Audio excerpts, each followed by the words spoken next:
തെരഞ്ഞെടുപ്പ് ഫലം വരും മുൻപ് കോൺഗ്രസിൽ തിരക്കിട്ട മുഖ്യമന്ത്രി ചർച്ചകൾ തുടങ്ങിയെന്നാണ് വിവരം. മുഖ്യമന്ത്രി സ്ഥാനത്തിനായി കേരളത്തിൽ തർക്കമുണ്ടാകുമ്പോൾ ഡൽഹിയിൽ നിന്ന് പറന്നിറങ്ങുന്ന കെ.സി. വേണുഗോപാൽ കോൺഗ്രസ് ഉപശാലകളിൽ മാസങ്ങളായി പറഞ്ഞു തഴമ്പിച്ച ആ കഥ സത്യമാകുകയാണോ? വോട്ടിന്റെ പെട്ടി പൊട്ടിക്കും മുന്നേ അരങ്ങേറുന്ന നാടകങ്ങൾ ആ വഴിക്കാണ് ചൂണ്ടുന്നത്.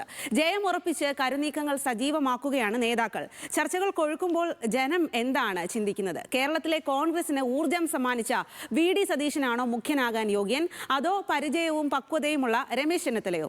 അതുമല്ലെങ്കിൽ എല്ലാം ഡൽഹിയിൽ നിന്ന് നിയന്ത്രിക്കുന്ന കെ.സി. വേണുഗോപാലോ? കേരളത്തിൽ യു.ഡി.എഫിന് ഭൂരിപക്ഷം ലഭിച്ചാൽ മുഖ്യമന്ത്രിയാകാൻ ആരാണ് യോഗ്യൻ? കോഴിക്കോട് നിന്നും ആകാശ് കുറച്ച് ആളുകളോട് ചോദിച്ചിട്ടുണ്ട്. എന്താണ് ജനങ്ങൾക്ക് പറയാനുള്ളത് എന്ന് കേൾക്കാം.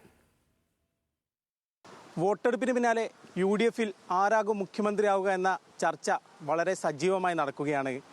കൂടാതെ കേരളത്തിൽ ഇത്തവണ ഭൂരിപക്ഷം ലഭിച്ചാൽ ആരായിരിക്കും മുഖ്യമന്ത്രിയാവാൻ യോഗ്യൻ? നമുക്ക് പൊതുജനങ്ങളോട് ചോദിക്കാം. വി.ഡി. സതീശൻ. മൂപ്പര പ്രതിപക്ഷത്തിലുള്ള തിളങ്ങിയതും പിടിച്ചെല്ലാം അവൻ തന്നെയല്ലേ. പിന്നെ വേറെ ആരും അത്ര. പിന്നെ രണ്ടാം ചാൻസ് രമേശ് ചെന്നിത്തല. അതാണ് എല്ലാ ജനങ്ങൾക്കെല്ലാം കുറേ ഉപകാരമുള്ളതും എല്ലാം ചെയ്യുന്നതെല്ലാം സതീശൻ സാർ തന്നെയാണ്. അതുകൊണ്ട് പിന്നെ മുഖ്യമന്ത്രി ആവണം എന്നാണ്. ഇപ്പോൾ മാറ്റം വേണം എന്തായാലും. ഇവരാര് കയറി വന്നാലൊന്നും വലിയ മാറ്റം ഇവിടെ സംഭവിക്കാൻ പോകുന്നില്ല എന്നുള്ളതാണ് എൻ്റെ അഭിപ്രായം. കാരണം എന്താ അറിയോ, ഇന്നലെ മിനിഞ്ഞാന്ന് കഴിഞ്ഞ ദിവസം നടന്ന സംഭവം വെച്ച് നോക്കുമ്പോൾ എന്നെപ്പോലെ കറുത്തവർക്ക് പോലും ഇവിടെ രക്ഷയില്ല. പിന്നെ ബാക്കിയുള്ളവർ വെളുത്തവർ വന്നാൽ രക്ഷ ഉണ്ടാവും. ഈ സതീശൻ ഇപ്പോഴല്ലേ പ്രതിപക്ഷ നേതാവായി വന്നത്? അത്രയും കാലം ചെന്നിത്തലയിനല്ലോ. അപ്പോൾ കുറച്ചുകൂടിയും മുൻഗണന കൊടുക്കും തോന്നുന്നു ചെന്നിത്തലയ്ക്ക്. പറയാനുള്ളത് മുഖ്യമന്ത്രി പിണറായി ആവുന്നുള്ളതാണ്. കോൺഗ്രസ് ജയിക്കില്ല, പിന്നെ മുഖ്യമന്ത്രിയുടെ ഒരു ആവശ്യം വരുന്നില്ലല്ലോ കോൺഗ്രസിന്. വി.ഡി. സതീശനാവുന്നുണ്ട്.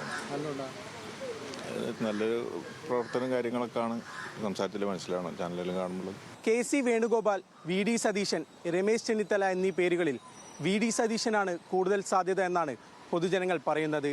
പ്രതിപക്ഷത്തിലെ അദ്ദേഹത്തിൻ്റെ മികവ് തന്നെയാണ് അദ്ദേഹം മുഖ്യമന്ത്രിയാവാൻ യോഗ്യനെന്നാണ് പൊതുജനങ്ങൾക്ക് പറയാനുള്ളത്. കോഴിക്കോട് നിന്നും ആകാശ് തടത്തിൽ, ന്യൂസ് മലയാളം.